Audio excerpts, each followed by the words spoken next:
Exactly, bro. And you're traveling with everything too. Stinky shoes, towels, you have to change clothes. You have to shower. It's like you have to like bring your whole life on a day trip, you know? So these times I'm taking portable chargers with me, bro. Like I'm going on holidays, man.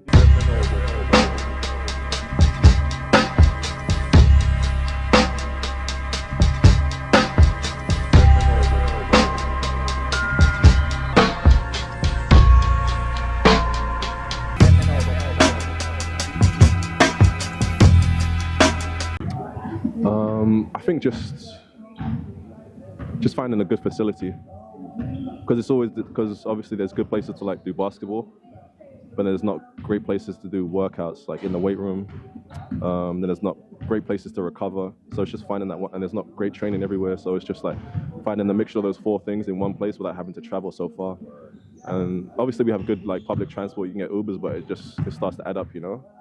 And obviously we're not in a position where we're back in school where we have to like scrounge to get a little money to like bus passes and all that stuff. But at the same time, it's like I know all of my friends in different countries and definitely America, they just go in like 7 a.m. and they're done by 10 o'clock. They've got everything in there. They got the workouts in, they've got the weights, they've got the recovery, they got good skills training. So just finding everywhere just finding one place for everything is difficult. Yeah, because you know how it is, bro. You have to like, exactly. You have to travel to Uxbridge for a run. You have to travel to East for a recovery session. It's just like, before you know it, the day's gone, you know? Yeah, so it's tough. You're really putting like a little 9 to 5. Exactly, bro. And you're traveling with everything too. Stinky shoes, towels, you have to change clothes. You have to shower. It's like you have to like bring your whole life on a day trip, you know? So these times I'm taking portable chargers with me, bro. Like I'm going on holidays, man.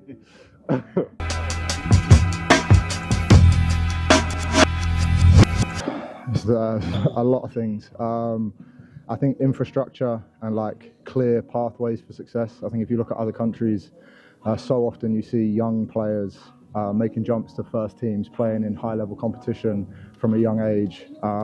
Whereas I think it's very, very rare that you see it in this country. I know Glasgow had like a Caledonia had a 16-year-old or something play, but that may be Cam Hildreth when he played at Surrey. I think the opportunity for young guys to like go through a program, practice with high-level players, and compete at a high level isn't really there yet. I don't know what the answer is, but I think that's probably like the biggest thing. I think a lot of guys would like to stay at home and not necessarily go to America, but as of right now, there isn't a pathway that's developed enough. I know Surrey have been trying to do some of that and some other programs. Leicester's maybe the best example, but I don't think that's near good enough in the country for us to like develop a successful national team and develop other high-level pros. So I think that's probably, in my opinion, the biggest leader.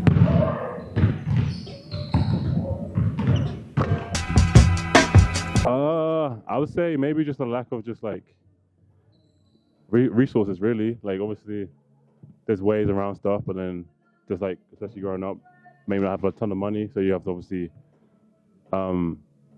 obviously gonna have to like spend out of pocket, and just like, especially for me where I live, like there's nothing near me. Obviously I'll travel down here, which is like an hour and 30, do that every single day. Like most 16, 17-year-olds are not gonna do that. Being a basketball player in the UK, like that. It's like, oh, you play in the UK? Like, the UK is not the same as Europe. It's its own thing, and it's not seen as anything for basketball. So, I think the biggest challenge for coaches is finding places to learn.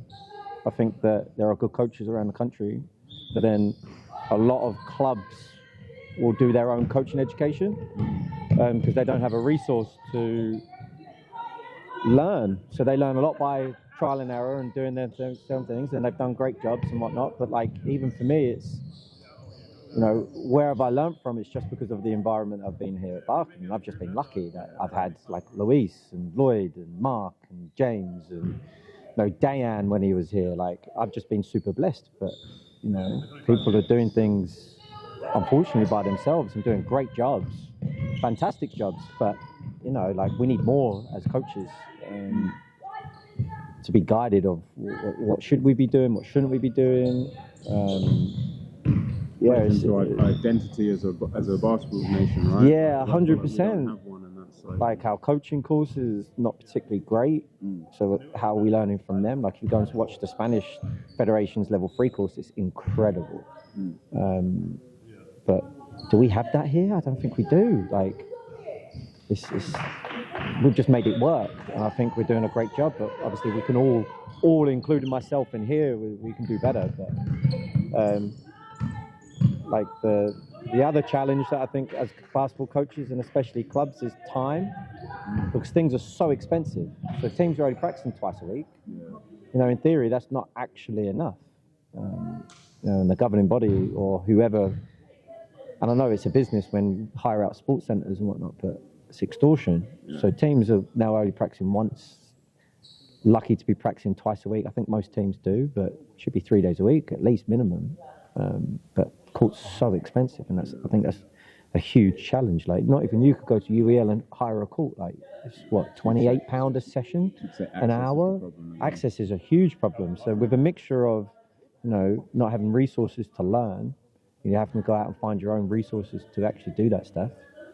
You know, it's a huge challenge. Like, how do we develop our nation and our players, which are the most important thing, when our coaching and our ability of time and learning is just not there in theory.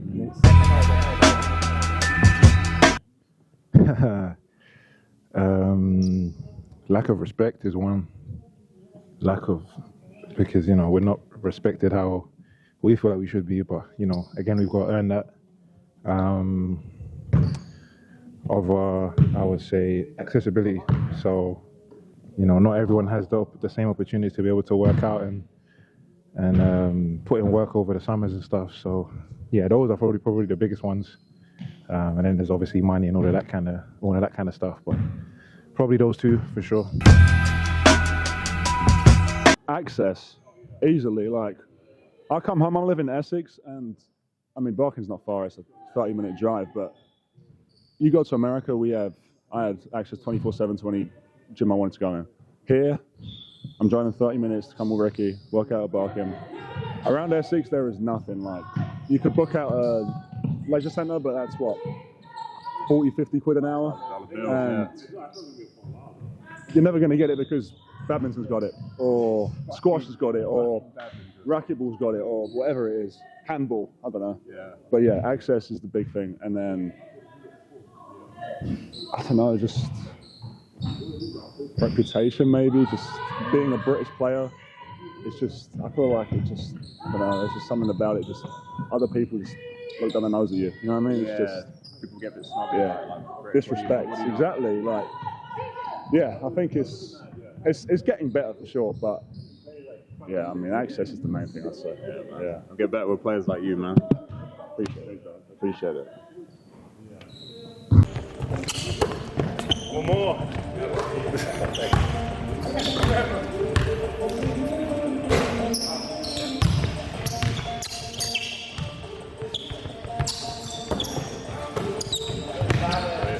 Set 'em up.